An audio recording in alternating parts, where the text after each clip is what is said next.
Good evening, everyone, and thank you so much for joining us here at the Bayonne Public Library for a very special event.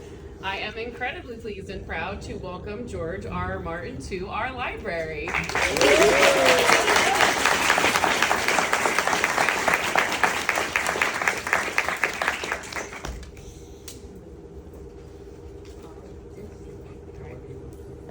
For those of you who may not know, George is a born and raised Bayonnite. It's hard to summarize him because he's done so many amazing things, but let me do my best. He's the author of over 20 novels, including the wildly popular Game of Thrones series. He's also the author of dozens of novellas and short stories. He's won a staggering number of awards, including the Bram Stoker Award, the Geffen Award, the Hugo Award, the Locus Award, the Nebula Award, and the World Fantasy Award. And several of these awards he's won multiple times. He also has multiple Emmys. Both the library and myself are so honored to have the privilege of welcoming this great and influential writer back to his roots. And now I'm going to turn it over to Bayonne Mayor Jimmy Davis. Thank you, Jimmy.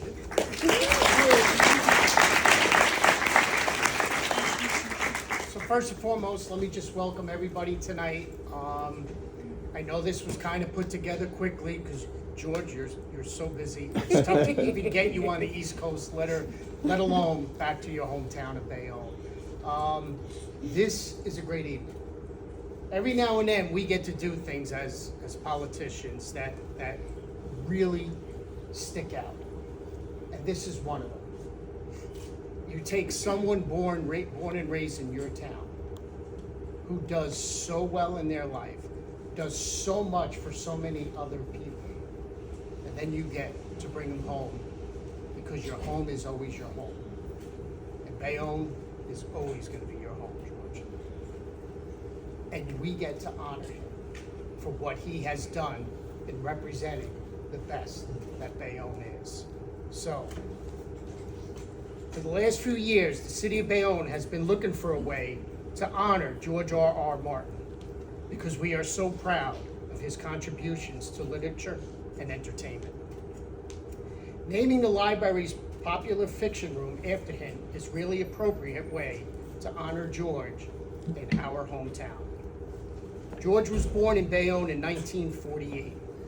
His parents were Raymond Martin and Margaret Brady.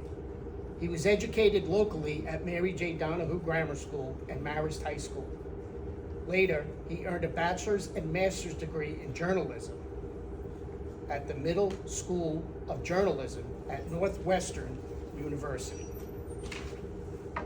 George has written short stories, novellas, novels, and television screenplays. His literary products have included science fiction, horror, and fantasy. His best-selling novel series, A Song of Ice and Fire, was adapted for television as a highly popular HBO series, Game of Thrones. During his career as an author, television writer, and producer, George has won numerous literary and broadcasting awards, including 4 Primetime Emmy Awards for Outstanding Drama for Game of Thrones from 2015 through 2019. He served as co-executive producer for each of those series. The prequel series, House of Dragon, has just begun in 2022. George has campaigned passionately for literary freedom against book banning in the United States and around the world. He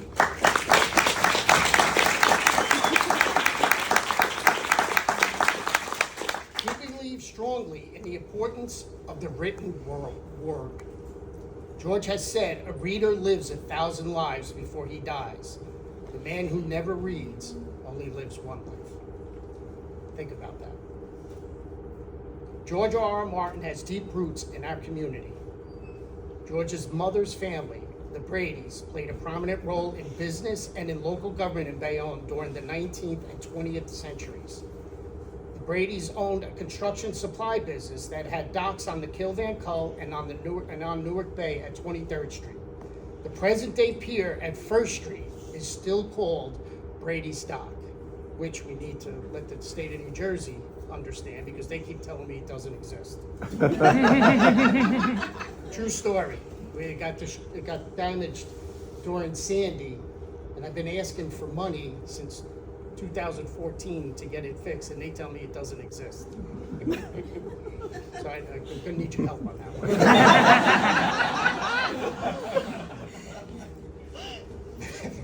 I lost my place there.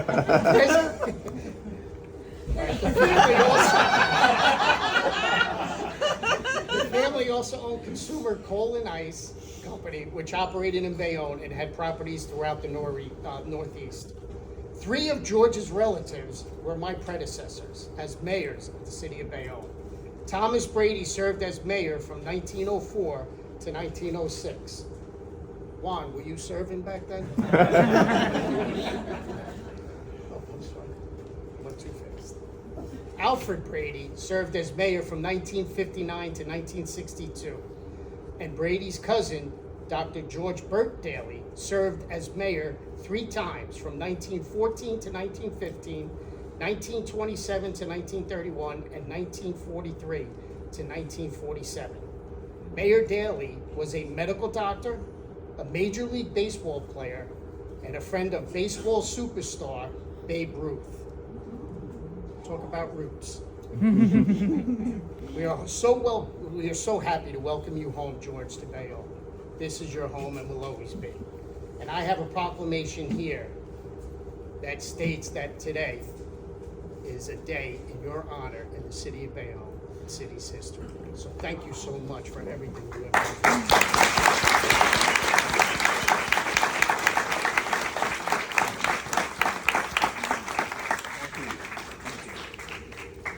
That's for you. Turn it over. Open it. If I read it, we'll be here for another hour. There are words, yes. We'll live 3 more lives if we read it. Very cool. Very cool.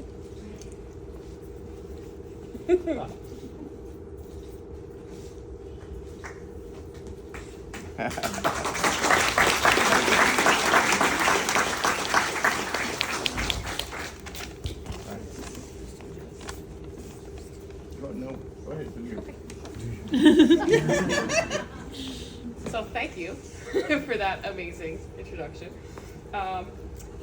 In celebration of one of our community's most exceptional members, we are hereby rededicating our popular fiction room, this room here behind us, as the George R.R. Martin Popular Fiction Room. Please join me in a round of applause for George.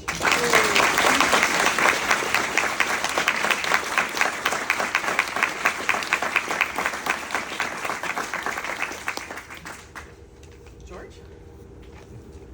I know George would like to say a few words to y'all. Thank you. Thank you. Thank you so much.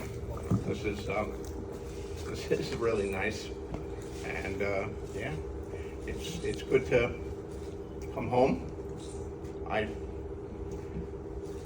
left Bayonne when I went to college, Northwestern University, outside Chicago, and I never really moved back after I was 5 years at Northwestern, and then 4 more years in Chicago working for Vista. And then I wound up drifting to other places like Dubuque, Iowa, and all that. But I've always had family and friends in Bayonne, so I've always tried to get to Bayonne and New Jersey in general to see them, and also to have some of the best pizza in the world.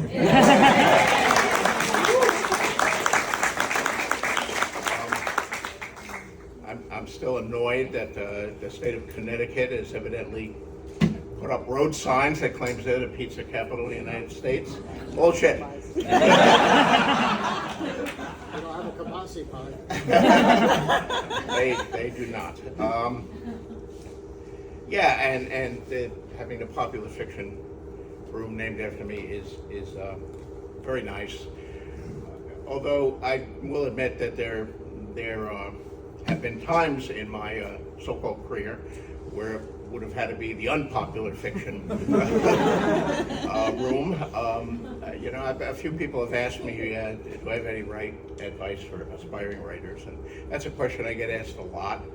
and I have replies I always give, and one of them is it's a it's not a career for anyone who needs security. You can do very well, but then a year later your agent won't return your phone calls.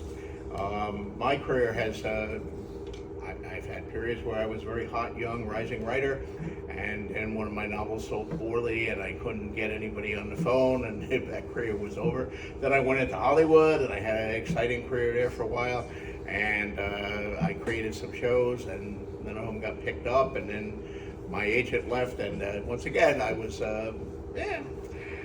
so it's a career full of ups and downs, but it's an exciting one and a fulfilling one. And thank you for mentioning all the awards. I should mention, though, that the first award that I ever won was from kindergarten in Mary J. Donohue's school, where the teacher was testing our art ability, and she said we should draw a horse. And I drew the best horse. And although I had never seen a horse, because I lived in Bayonne, we don't have a lot of horses. I think I had ridden on a pony once down at Uncle Milty's or thereabouts.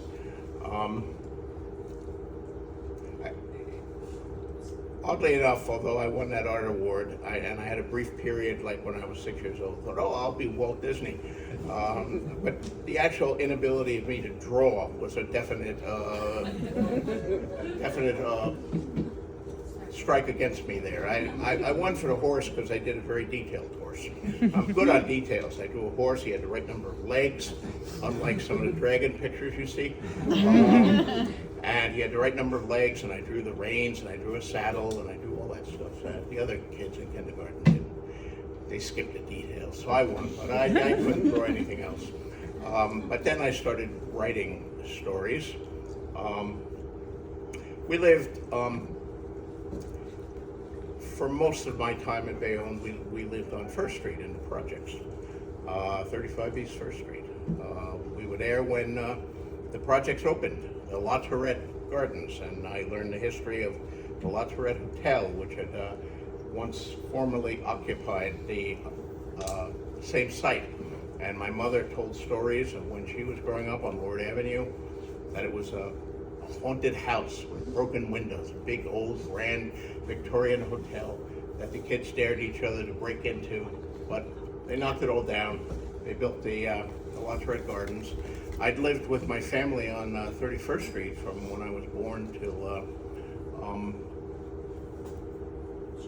when I was 4 years old. When we finally moved out, there was a lot of housing shortage nationally, not just in Bayonne, right after World War II. So people lived with their relatives, and that's what we did in that house on 31st Street. I think it was the last actual house on Broadway. In that whole midtown section, we were completely surrounded by businesses. We were right next to Sunshine Laundry, where I achieved a certain notoriety because they had Sunshine Laundry had a door that opened when you stepped on it, and I'd never seen anything like that door before. So I would go next door and step on it and make the door open, and I would retreat, and I got in a certain amount of trouble for that. But mostly I didn't get in trouble. I wrote my stories and for class and for my friends. My first professional sales were actually to the other kids in the projects. I wrote horror stories about werewolves and vampires and other kinds of monsters. And the other kids didn't read as well as I did, so I would sell a story for a nickel, which would buy you a Milky Way, which I liked, and but I also had to read the story to them and make the werewolf howls. So I was skilled at that too. And I loved reading. I love books. I agree. I've done many variations of that line you quoted of the reader lives 1,000 lives before he dies, and the man who does not read lives only one. living in the projects, as you might guess, we did not have a lot of money. My father was a longshoreman for most of my childhood, although there was a period there where he was unemployed.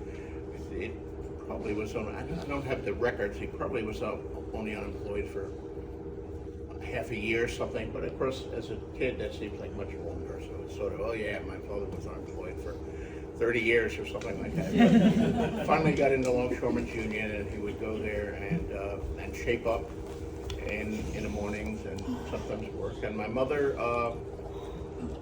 was a housewife raising us kids in the beginning, but eventually she got a job in Maidenform, which was just on 4th Street, a big factory.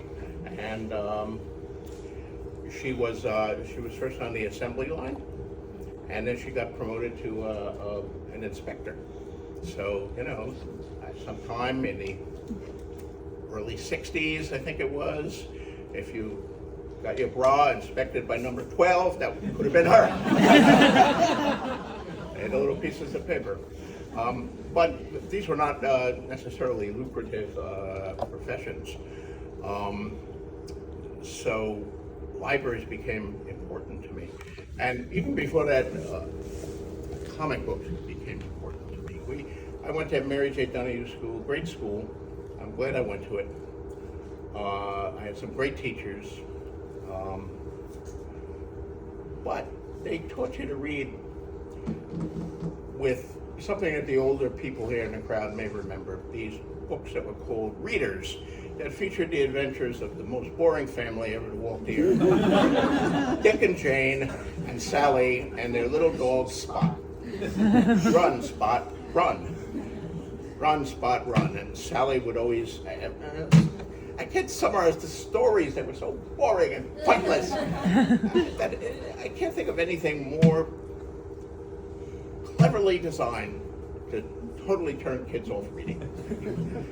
But fortunately, I found comic books, and Batman was always interesting, and Superman, and Lois Lane, and the whole world of the DC comics that I read. And then, just as I was giving up comics, a guy named Stan Lee came along and invented Marvel Comics, and I was able to pick up, Spider-Man #1, Fantastic Four #1, and I was there for the Marvel age, and those were amazing stories. As I could get Spider-Man's adventures for a dime, and many decades later, they became the Marvel Cinematic Universe. They're now worth hundreds of billions of dollars, but they certainly weren't back in the day. And I would go to a little store, is still there on Kelly Parkway and 1st Street, and that's where the racks of the comic books were, and I'd buy my comic books there. And I did something very clever. I told my mother under no circumstances should she give away my comic books. And fortunately, all the other mothers gave away their comic books, so my comic books are worth a lot more today. And then I think I was still in grade school, I think, when my mother had the Brady's lived on Ward Avenue when they had the prosperity period with Brady's Dock and the construction company and all that. And right next to her, in the next house up, was the Antonsen family. And that was my mother's best friend from her childhood, Lucy Antonsen, and her mother, who was, they were from Norwegian descent. Lucy's mother, Mrs. Antonsen, made wonderful butter cookies, and her husband was dead, but he'd been in the Merchant Marine, and she had preserved his room perfectly, his study, and it had a roll-top desk, and it had shelves with books in them, and his little hat hung on a thing. All of it was, of course, much bigger than I was because I was a little kid. It felt like I had wandered into the land of the giants, and I would go around and say, "What? I can't get in this chair. It's much bigger than me," but I love that. And one year for Christmas, Lucy gave me a hardcover science fiction book. Robert A. Heinlein, Have Space It Will Travel. and I read it, and it was great. It's still one of the favorite science fiction books of all time. Not only did it inspire me, but it inspired many other very prominent science fiction writers over the years, like Connie Willis and John Barley and all that. Heinlein was a leading science fiction writer of that whole age. They called him the dean of science fiction. And he wrote many adult books that are very well remembered, but in the 50s, he signed a contract with Scribner's to write a juvenile book every year. And the juvenile books got progressively less juvenile every year, but they all were still very good, and Half Space Equal Travel was one of the best. And then I had a real crisis on hand, because I had an allowance of $1 a week, which I could use to buy comic books, because they were a dime. But then I wanted to buy more science fiction books, and that meant I had to give up the comic books, or some of the comic books. I had to make these hard and difficult decisions, and I did that. It was a learning experience. The other learning experience, of course, was when I started getting that allowance of $1 a week.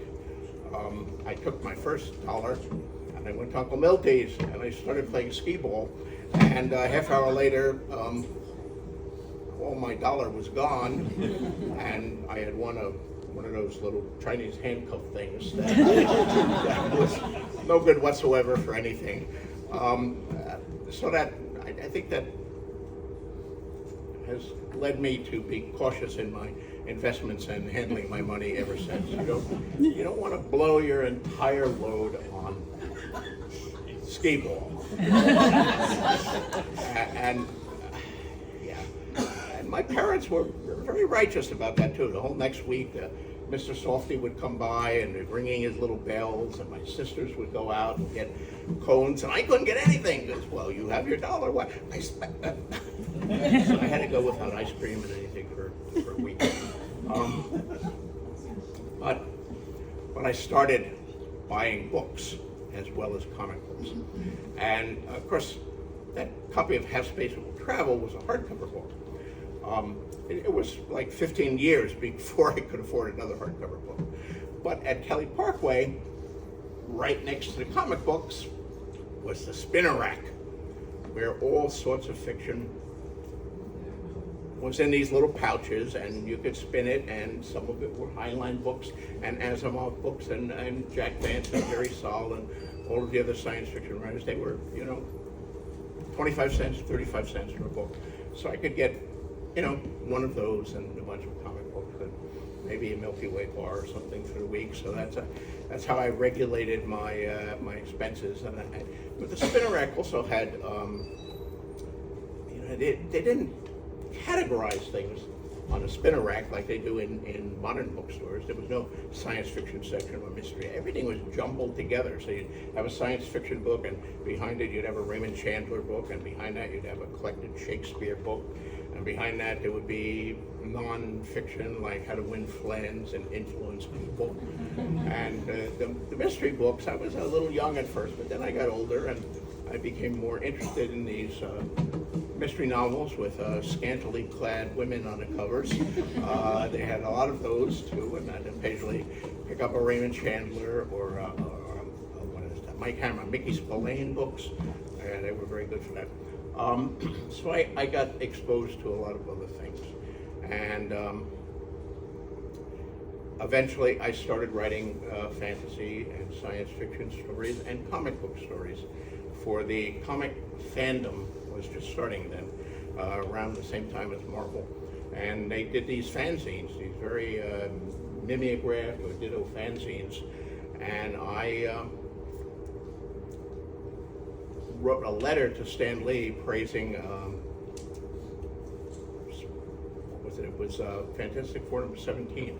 And they printed my letter and my full address in Fantastic Four number 20. And suddenly I started getting emails from, or not emails, what am I saying? Mail. So we wrote things on paper and we put them in these envelopes and mailed them. It cost 3 cents.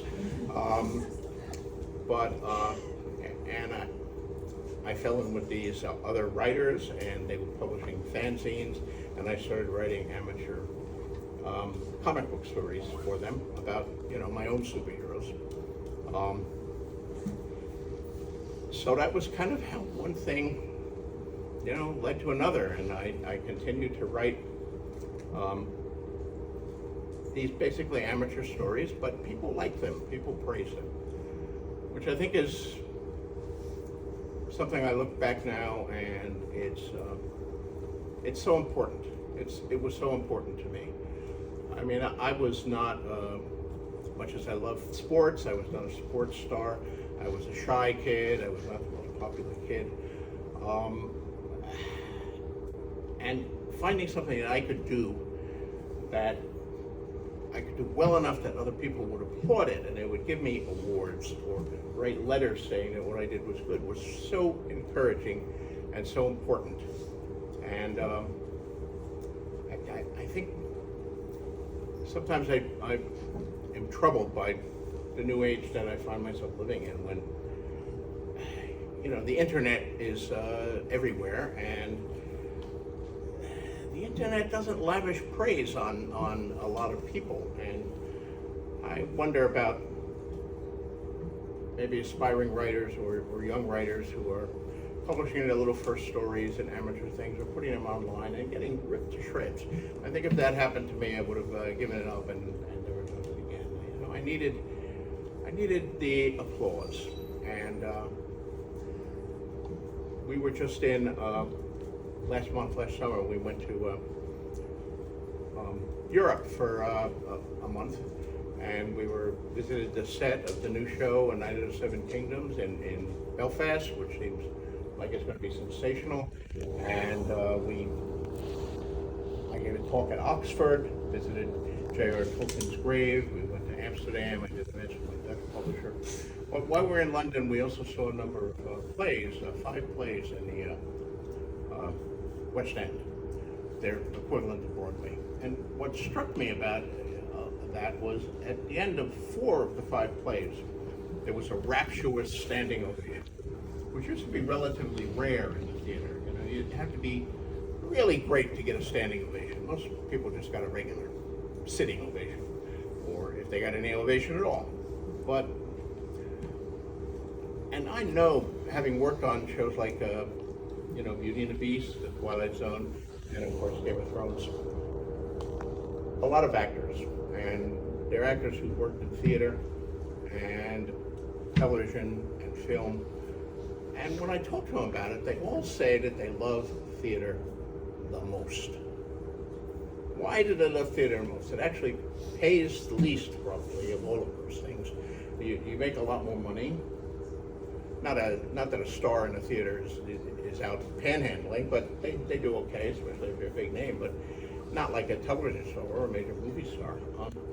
Why do they love theater the most? Theater is clearly the hardest. I mean, I've been to a lot of TV sets and movie sets.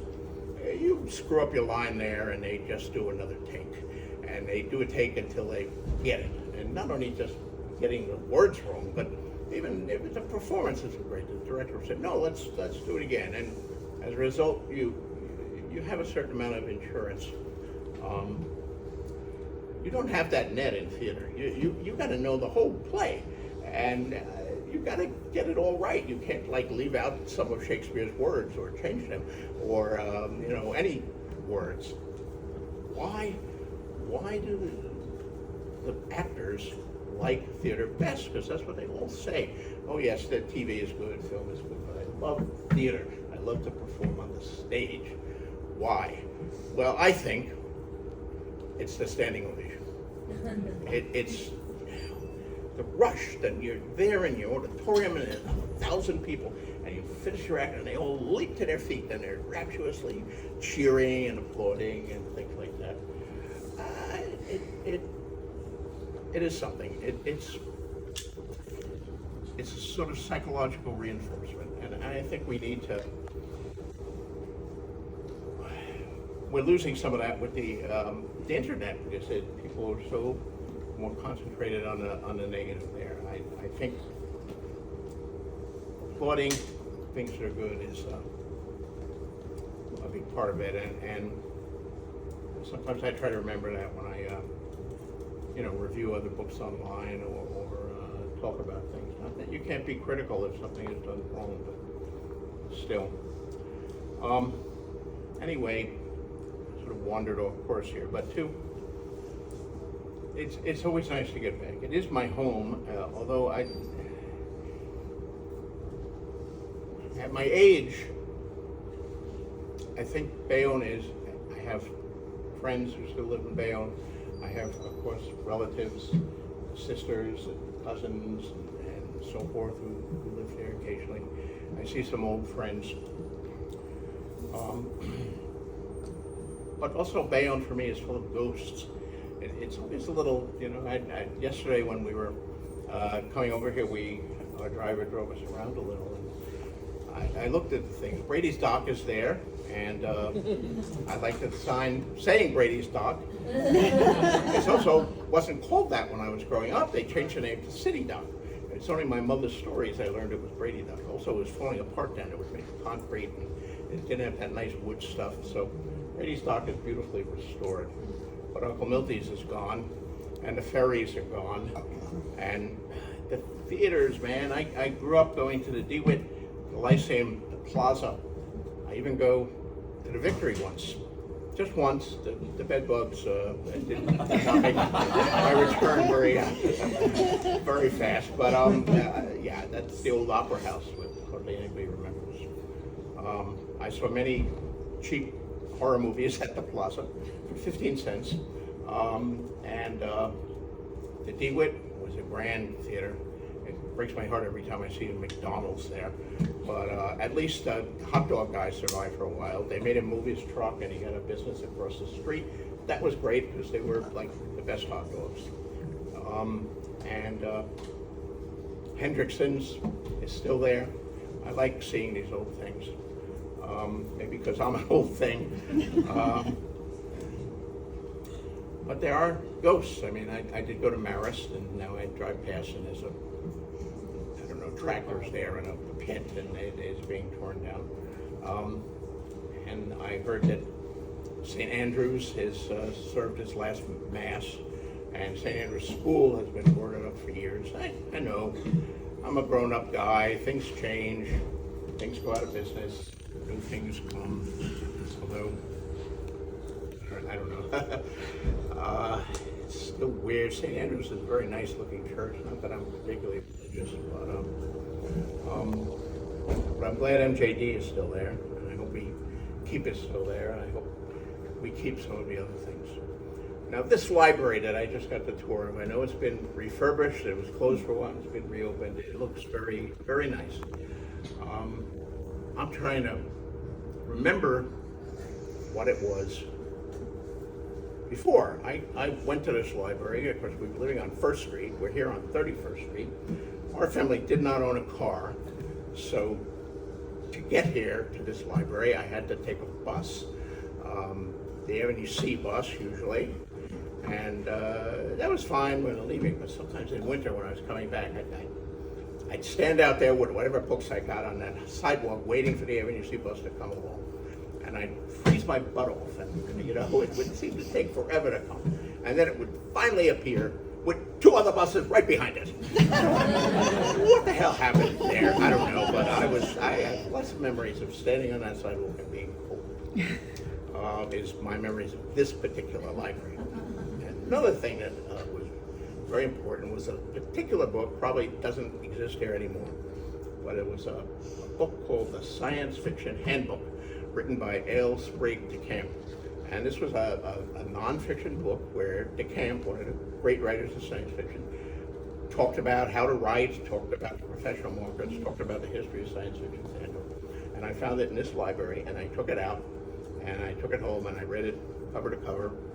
And it had so much valuable information for me as an aspiring writer that I didn't want to return it, but I did. And then I promptly took it out again. And I did that over and over and over again. So at one point, after like a couple of years, I looked at, they had little cards in the back that told you who had taken it out, and I've taken this book out 17 times. No one else has ever had a chance to look at it. But it was a very influential book on me. That being said, as cool as I had my memories of this library, for me the library was the one on 5th Street. That was the one, you know, all I could afford was the 35-cent paperbacks on the spinner rack, plus the one hardback. So if I wanted other things, I had to go to the library, and they had a library on 5th Street. It wasn't a nice building with colonnades and everything. It was a storefront with big glass windows, and it was right there. There was the 5th Street Deli ad, which I believe is still there, and then there was a pet shop where I bought a lot of my dime store turtles, as the projects did not allow us to have dogs or cats. I had turtles, and I wrote stories about my turtles because those dime store turtles were always dying, and I couldn't figure out why they died so quickly. So I figured, well, they were killing each other. It was a struggle for power. Turtle Castle, my first fantasy. Maybe I'll go back and rewrite it someday, and it'll be a children's book, and I can get into the children's section of this library. And then there was the 5th Street Library, branch library, and there was you came into the door, and the bookshelves were along both walls, and then there was an island in the middle that had more books, and the librarian sat at a desk, and right when you came in, if you immediately took a right before the desk, there was a section that had the science fiction books and the children's books. The science fiction books were considered children's books, and it wasn't a big room like here. It was like, you know, one of those, like one partition of that multi-partition thing back there, like one, and floor to ceiling, but still. I read all the science fiction books in there one by one. They would only let you take out 2 or 3 at a time, but I read them, and I returned them, and I read the next one, I read the next one. And I read, you know, pretty much all of them. All science fiction, anyway. And then there was no more to read. And I was very frustrated. So I have to admit that I did something probably illegal. Something I didn't get arrested, but I went to the back and found adult books that were too old for me, but I took them out anyway, and I went in with great trepidation to the librarian, and she didn't blink a thing. She just stayed till she knew me I did, and then I started reading these adult books. And I think of that whenever I read about these people who are banning books all over. You know, this is how does this book be read by a child? It's far too old for him. And it has the wrong political opinions in it, or somebody mentions sex at some point, or, you know, including classics. Classics, come on.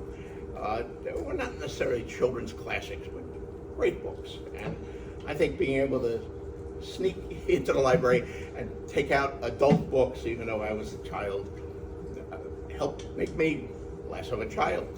And I think whatever we read is good for us.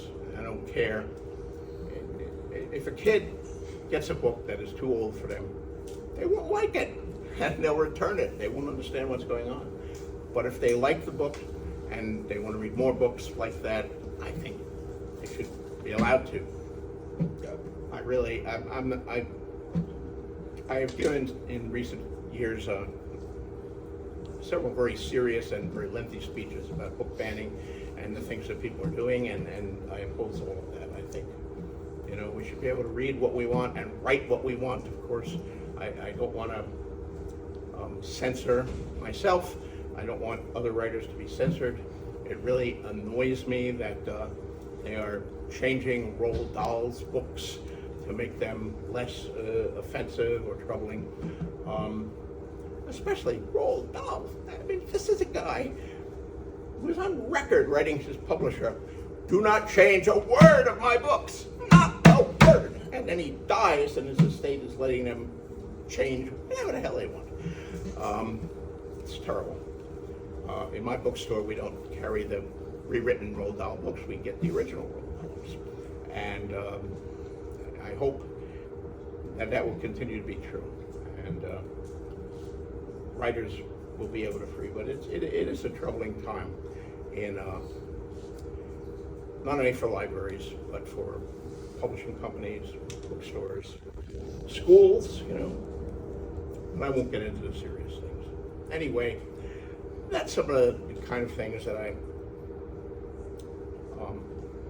encountered along my way. And the libraries, the little library on 5th Street, this big library, really had a tremendous amount to do with my evolution as a writer. And I was able to find books that I could never found elsewhere. I mean, Bayonne did not have a bookshop at that point. All of the books that I actually bought were bought on spinner racks from, you know, like candy stores, and they were in there among the magazines and so forth.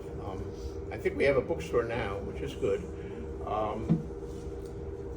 And of course, we live in the age of Amazon, where pretty much anybody can get any book in 5 minutes on the internet. But I still love the bookstores. I still love the libraries. I still love going into a library or a used bookstore or a new bookstore and just wandering around the shelves for as long as I want to wander and say, oh, that looks interesting. Who's that? I don't know that. And that's the way it all grows. So thank you all for all the people of Bayonne for making this library still thriving, still renewing itself, still great. Please keep doing that, and for a long, long time. And if you want to bring back Uncle Milty's, that would be good too. But I'm not going to run the Tubs of Fun anymore. I've moved on to that. But yeah, thank you all, and thank you all for coming today.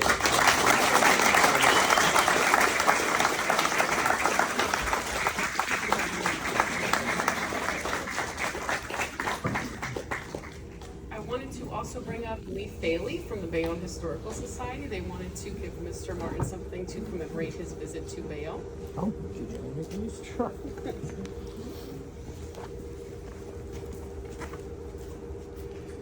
On behalf of the Bayonne Historical Society, my name is Lee, as you mentioned. We would like to give you a little memento out of the visit to Bayonne. Thank you. Secondly, you mentioned about the demise of the Lauderdale Hotel. Right. Research indicates they had a fire in 1910, which didn't help matters. No. And lastly, we do have a brochure. We just revised this. And inside, we gave you Oh my God. your own-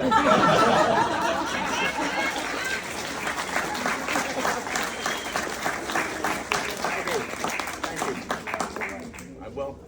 Thank you.